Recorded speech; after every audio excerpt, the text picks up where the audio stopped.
This is the new BMW 5 Series, and it has everything. You might call this a rolling collection of the very latest in automotive technology and feature content, including adaptive LED headlights. Now, for a bunch of reasons, this is a hell of a thing to drive after dark. Partly because, well, look at how this cabin lights up at night around you. It is gorgeous and animated and just beautiful looking. But I want to take a closer look at the performance of the headlight system, and partly that's because if you're test driving one of these in the daytime, you won't get to see how they work. So let's see how they work. And remember, watching this, that the iris on my camera is dimming down this footage about 20% when I shoot video. In real life, the output is more powerful than you'll see here, but this is a good representation. And here's a photograph to show you a bit more closely how the lights look to the naked eye. First glance, the color and saturation are really top notch. This is really clean and white light that's far less straining on your eyes, but more than that, it's also evenly flooding the road. No dark spots or patches, just even bright light throughout the area of effect and plenty where it's needed.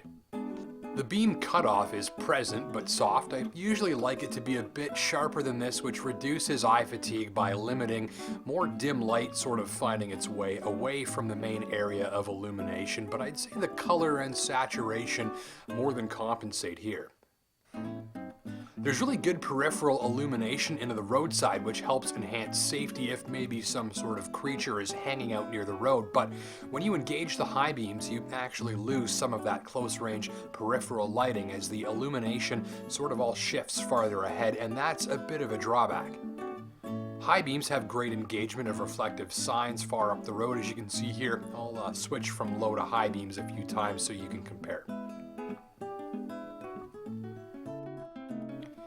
Ultimately here, you're getting color and brightness that will really help to reduce after dark eye fatigue and enhance safety. And other than a bit of a hit to the close range peripheral output when you switch on the brights, you can expect plenty of top quality light output landing pretty much exactly where you want it.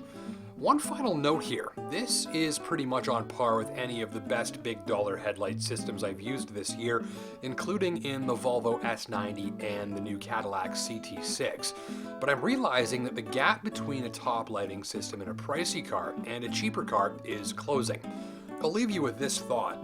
The Honda CR-V and Toyota Prius I drove earlier this year cost about a third of what this new 5 Series costs, but their LED lighting systems are, I'd say, about 90% as good, and that's all good news for the consumer. Thanks for watching.